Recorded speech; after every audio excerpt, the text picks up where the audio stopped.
E aí, pessoal, bem-vindos a mais Esculpido Vidas Podcast. Eu sou o Kaique Moura e meu convidado de hoje chama Rafael Sanzio. Ele é analista internacional e também é escritor. Ele escreveu um livro muito interessante sobre ideologia de gênero. Cara, muito obrigado por estar aqui hoje no nosso podcast.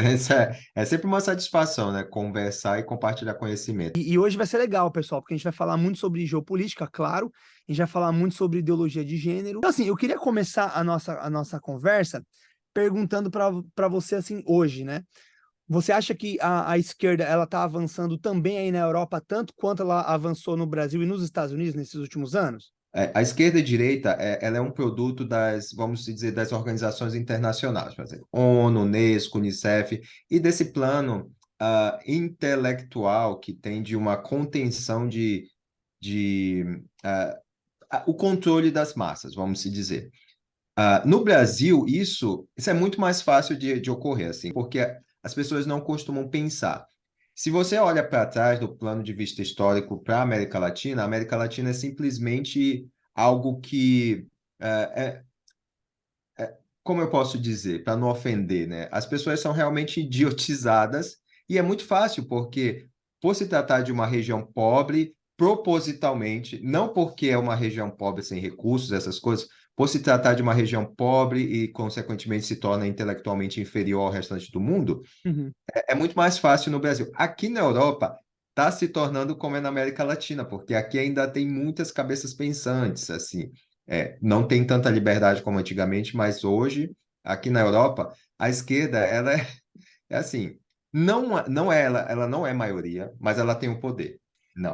E na sociedade, no jovem, você acha que o jovem ele tá com uma mentalidade forte, com viés esquerdista? Vou falar daqui da Europa em si, e com um Certo. pouco, fazem 11 anos que eu estou aqui, e aí eu fui no Brasil agora, em março.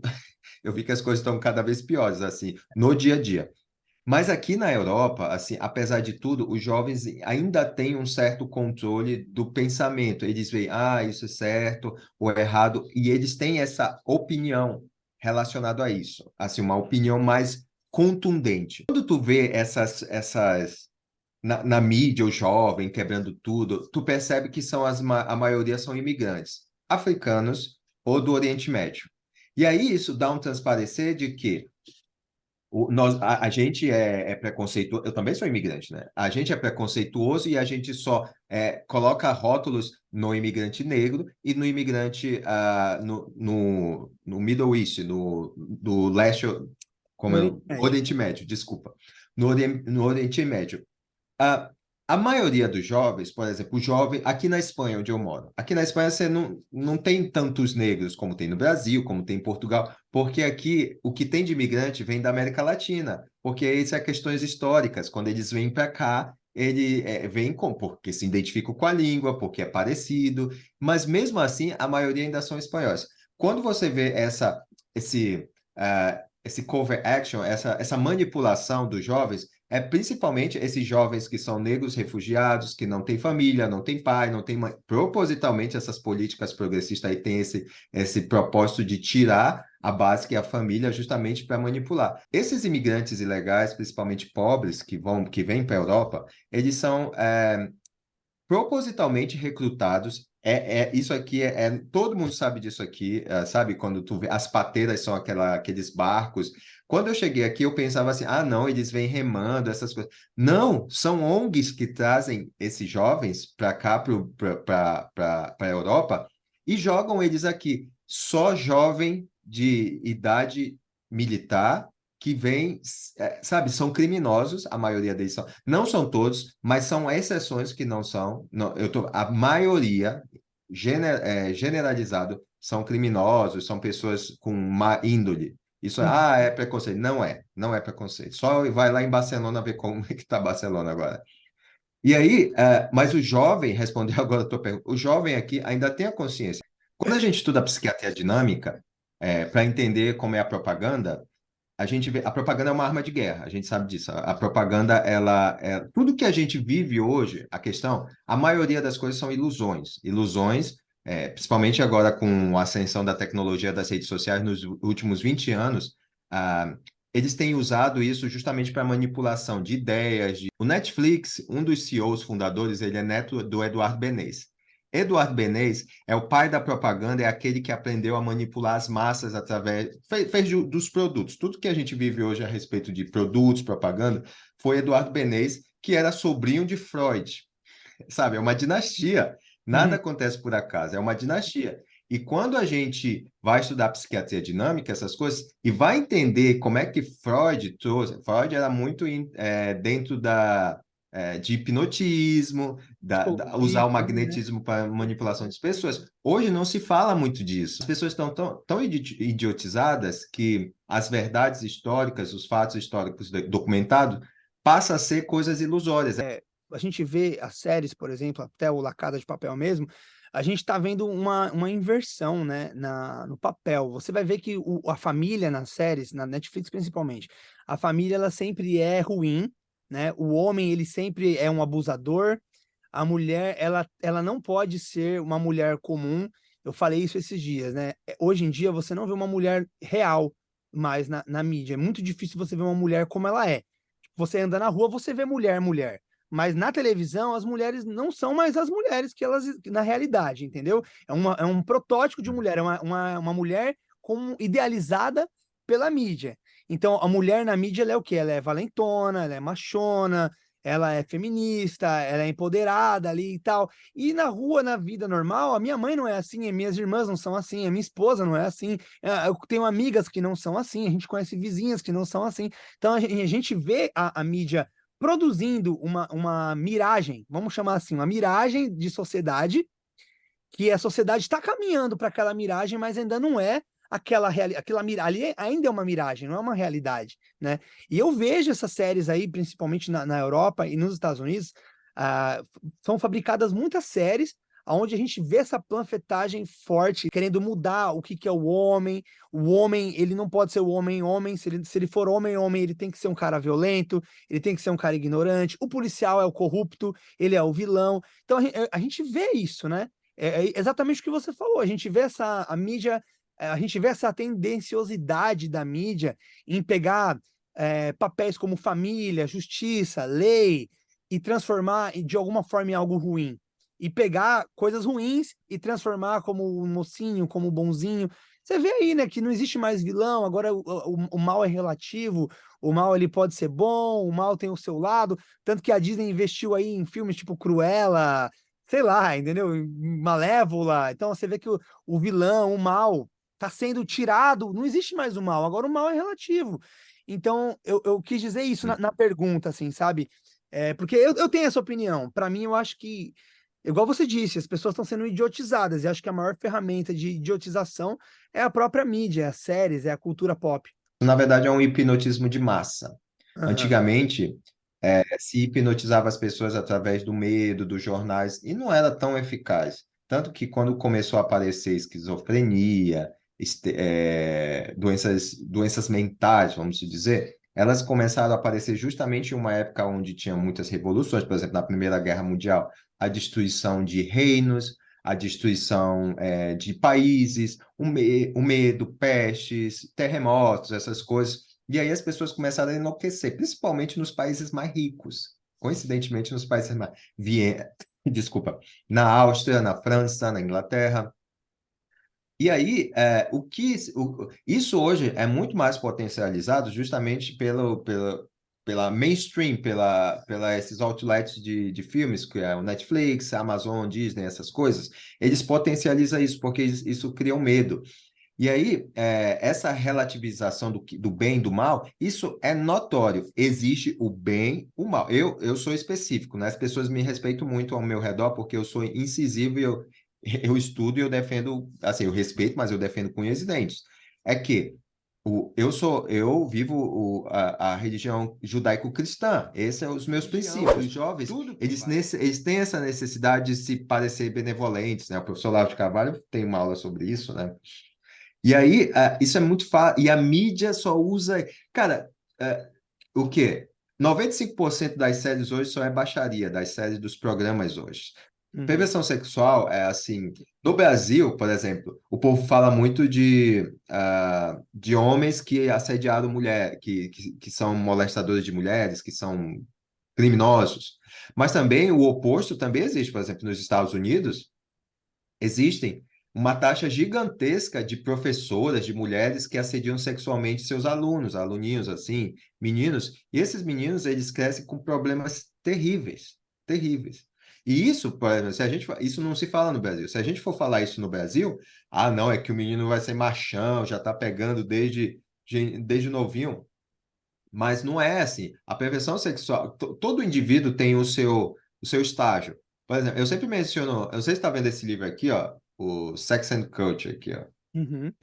Tem vários outros, mas é um dos livros que eu sempre recomendo, que ele é muito bem organizado.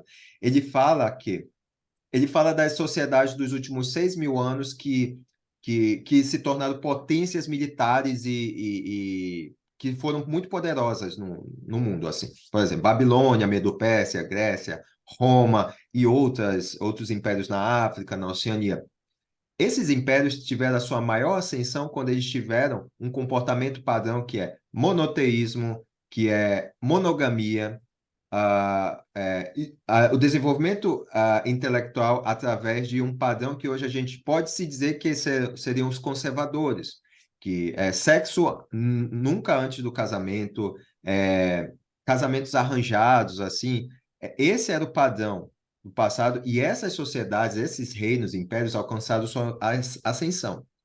Quando esses impérios se engajavam em sacrifício de seres humanos, sexo depois do casamento, orgias sexuais, todo esse tipo de hoje, o que hoje não há nada de novo embaixo do sol, como disse Salomão, tudo hoje que a gente está vendo, esses impérios desapareceram. Quem diz que Roma era só sacanagem, sabe? Você sempre vê, sempre associando Roma e Grécia sabe, a sacanagem, assim, não sei, estou esquecendo Vamos o português, a perversidade, relação, né? Perversidade. relacionado à sexualização de tudo, mas o início não foi assim. O início deles nunca foi, não foi assim. Lembra lá na Bíblia, quando fala lá de José e a mulher de Potifar? Uhum. Lá estava especificado lá que a mulher de Potifar e Potifar tinham um relacionamento, ó, único, eles dois. Tanto que naquela época foi quando o Egito teve uma expansão. Faz sentido o nome do autor do livro é Joseph Daniel Owen. Ele foi publicado em 1928, ele é inglês. Faz sentido que a gente vê isso. Depois que o Egito saiu disso, aí que tinha. Lembra quando já é a época dos judeus? Essa associação eu estou fazendo agora, é a primeira vez que eu faço. Aí lembra da época que os israelitas estavam lá, e aí eles estavam escravizando, fazendo essas coisas que hoje a gente vê como coisas terríveis, aí veio a ruína. Tanto que Deus interviu lá, se a gente for ver do ponto de vista espiritual. E é justamente o que está acontecendo hoje. Quando o ser humano. Você vê. A minha família é resultado de. Eu tenho uma família desestruturada justamente conforme. Por essas políticas, talvez é por isso que eu sou engajado em tanto em defender essa estrutura assim. Por quê?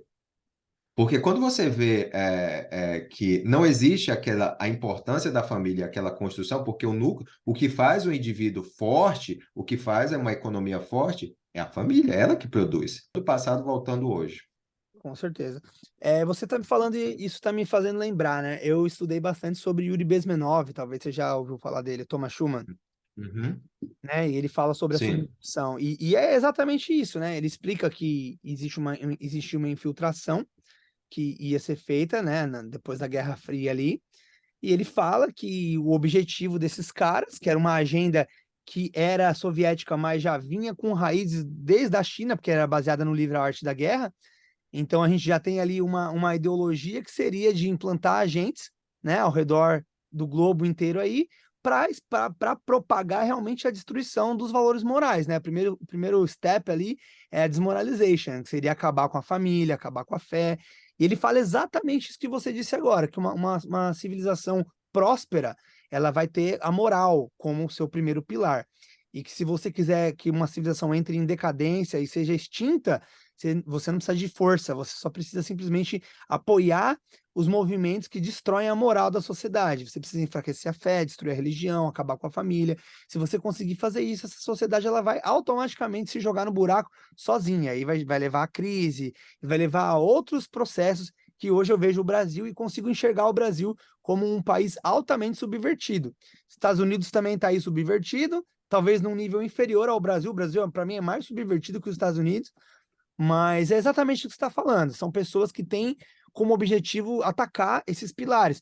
O problema é que eles não atacam frontalmente, eles não vão lá e vão falar, eu quero destruir a família porque eu tenho um objetivo. Não, eles vão vir na Netflix, eles vão vir na série, eles vão vir na novela da Globo, eles vão vir propagar e fazer as pessoas. Você fala a palavra idiotizado, e essa é uma palavra muito certa, porque o que é ser idiota? Vamos falar assim, ser idiota é você ser incentivado por alguém a fazer algo que vai te destruir, que só vai te trazer mal, mas você não enxerga aquilo ali, você agarra aquilo ali como se fosse o seu motivo de viver. Então, hoje a gente, igual você falou no Brasil, pessoas no Brasil às vezes não conseguem pensar por conta própria. A gente vê jovens hoje no Brasil defendendo coisas que não faz o menor sentido, que claramente só vai trazer prejuízo para a vida deles e para a sociedade, mas eles estão ali lutando por aquilo ali. E aí entra aquilo que você falou. Você tem um amigo que às vezes é esquerdista, mas ele defende seus pensamentos. Eu também conheço alguns assim. Inclusive na igreja tem pessoas lá que é cristão, mas defende pensamentos esquerdistas.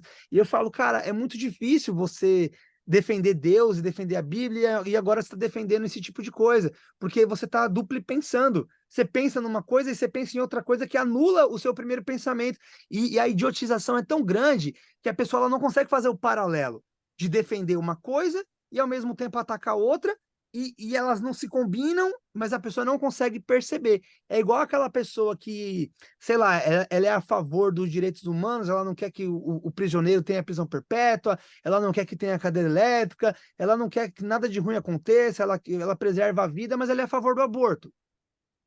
Entendeu? Ou então a mulher, que Cara, ela é contra o patriarcado, ela é contra o homem e tal, mas ela quer, ela é feminista. Então, o feminismo não é a defesa da mulher, o feminismo é o machismo ao contrário. Então, se você é contra o machismo, você também tem que ser contra o feminismo, porque são a mesma coisa, são as duas coisas ao contrário.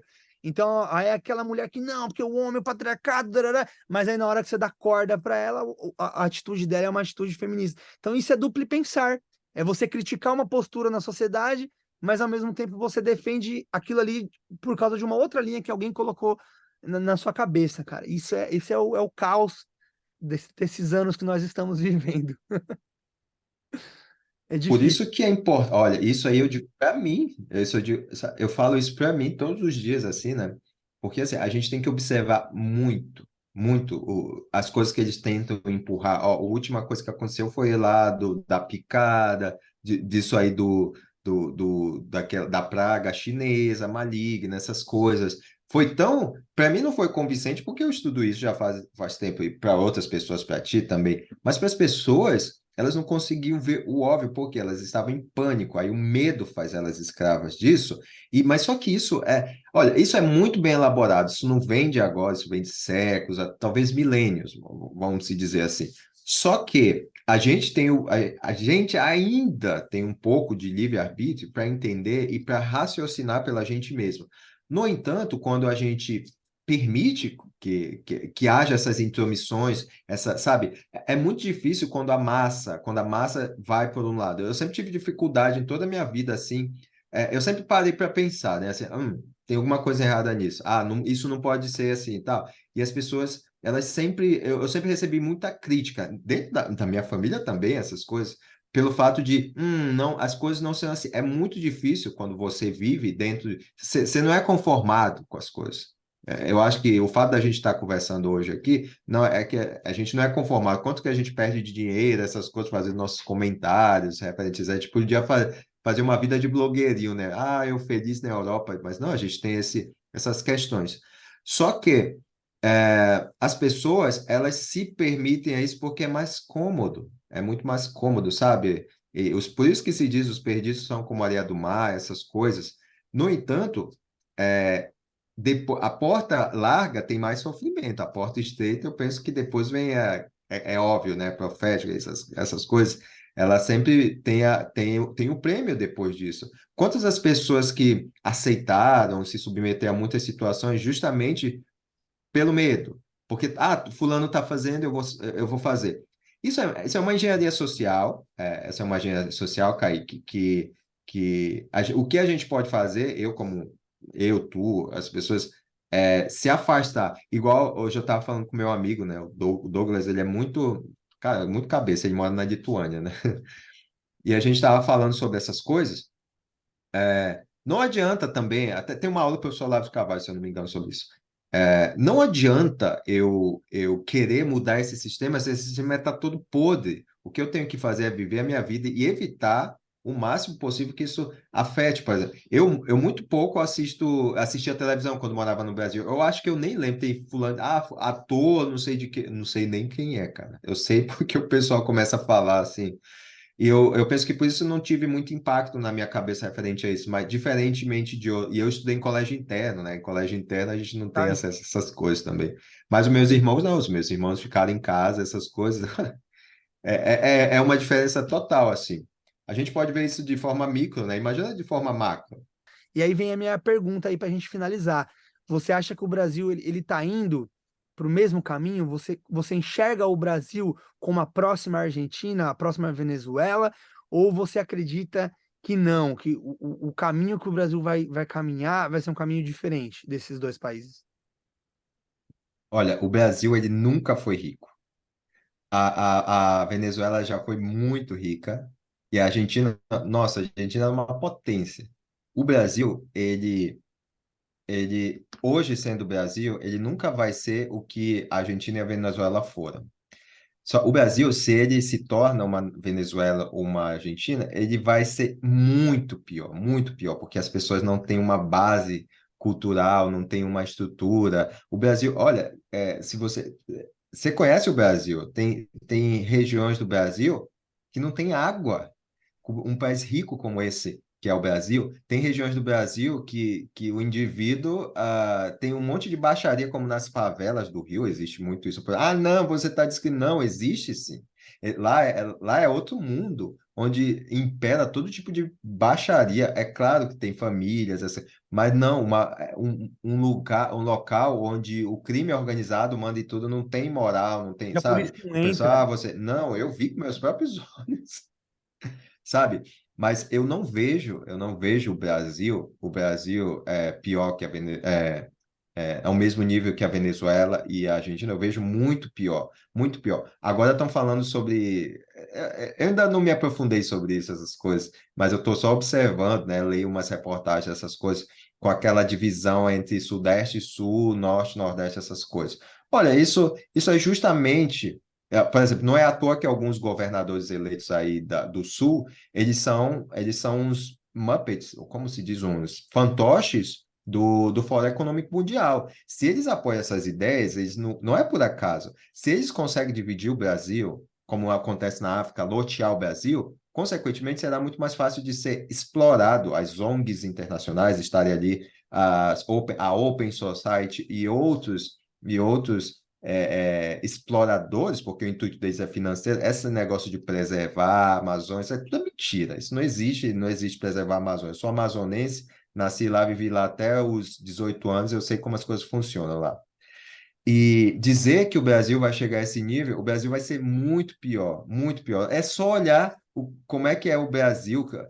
É só olhar quem são, sabe, o que dá mais engajamento nos brasileiros é baixaria, essas coisas. As pessoas não sabem discernir o bem entre o mal, essas coisas. Sempre dizem, que Deus vai ajudar o Brasil é até onde Deus. Não, cara, a maioria, elas preferem um caminho. Estava até vendo que tem muitos jovens querendo imitar o Nicolas, sabe o Nicolas, que hoje é deputado, essas coisas. Cara, você vai ver o Instagram pessoal dessas pessoas, o cara que defende o conservadorismo, cara, isso é baixaria, cara. Isso é baixaria, o cara ostentando o dinheiro do Pix que foi dado para ajudar, por exemplo, quando o povo estava lá concentrado em nome lá do exército, essas coisas. Os caras usavam isso para ostentar essas coisas. O problema do Brasil é sim os políticos, mas as pessoas estão doentes. Elas são doentes, elas não sabem viver a realidade. Sempre, sabe, aqui na Europa, as pessoas não tentam tanto aqui, vamos supor, na minha realidade, as pessoas não tentam se aproveitar assim na cara de pau como se aproveita o brasileiro, com dinheiro, com sexo, essas coisas. E só para não parecer tão que eu estou julgando tanto assim, mas esse é o plano. é fazer as pessoas tirar toda a moral, todo o princípio dela, e, consequentemente, elas vão fazer isso, elas farão isso, e nunca, mas nunca, eu te digo, o Brasil nunca vai ser um país de primeiro mundo. É daí, é para pior, juro para você. O Brasil assinou um decreto, um tratado lá com as organizações internacionais que ele vai extinguir com a agricultura e com a pecuária. Ok, de que o brasileiro vai viver? Ele vai comer o quê? Você já pensou? Sabe, é escrachado. O que antes era assustador, como se fosse uma história de terror, isso é fato. Olha o que aconteceu no Grande Salto lá na China. Quando na China, na África, lá na Etiópia e no Quênia, que eles tentaram administrar o solo e conter as massas. Olha o que aconteceu. Bilhões de pessoas morreram. Estava tendo canibalismo lá. Meu E Deus. eles voltam a fazer as mesmas políticas que não deram certo no passado, elas voltam com a mesma roupagem, agora a nível mundial. Cara, muito legal. Você podia mostrar seu livro aqui pro pessoal, para quem quiser comprar seu livro aí? Ele é legal, ele dá Sim, um. sim, claro. Olha, esse livro aqui, ele é um estudo profundo para você entender e se situar sobre essas políticas de gênero, toda essa ideia que você tem sido passado para você como direitos humanos. Não tem nada a ver com sexualidade ou de quem que você é, né? E eu explico isso através de documentos, de forma histórica, filosófica mesmo, para você entender e ajudar os pais, psicólogos, essas coisas. E aí, é um estudo profundo. Eu deixo umas 15 páginas de referências bibliográficas, bem pequenas, várias, cara, para o povo ir lá e pesquisar de verdade, tabelas, livros, muitas coisas. E eu e uma amiga, ela mora em Utah, Utah, nos Estados Unidos, e Uhum. ela é psicóloga, essas coisas, e a gente vai lançar uma mentoria, eu a parte mais política, história filosófica, e ela vai na parte mais clínica, de mesmo para ajudar, porque ninguém pode falar contra essas políticas de gênero no Brasil, porque o Conselho de Psicologia, Federal de Psicologia, ele proíbe, porque ele segue uma agenda de o mundo inteiro fala isso, mas só que não se fala nisso no Brasil. Então eu escrevi esse livro mesmo para ajudar. Você sabe que as pessoas não leem, mas eu falei, não estou preocupado com isso não, vai estar documentado, por falta de material não vai ser. E aí eu vou fazendo a minha parte, né? Apesar de que todas essas coisas vão acontecer, os covardes não entrarão nos reinos dos céus e a gente tem o nosso dever, né? De alertar. Eu não sou nenhum desses que fala, Jesus te ama, essas coisas. Mas eu alerto, eu ajudo e, consequentemente, as pessoas, de onde é que você tirou isso? Ó, eu sigo isso, e é isso. Muito bom, cara. Muito obrigado pela entrevista. Espero que a gente possa fazer mais entrevistas aí no futuro. Galera, segue aí o Rafael. Vou deixar o link aqui do canal dele, vou deixar o link também do perfil do Instagram dele. E o pessoal aí do Rafael que estiver vendo aqui esse vídeo também segue a gente aqui no podcast, né? O @esculpindo_vidas_. Bom, galera, é isso. A entrevista vai ficando por aqui. Eu agradeço muito vocês por ter assistido. Eu agradeço você demais, Rafael. Cara, Nada. obrigado mesmo aí pela oportunidade aí da gente estar conversando. Beleza, tchau. Valeu, tchau, tchau.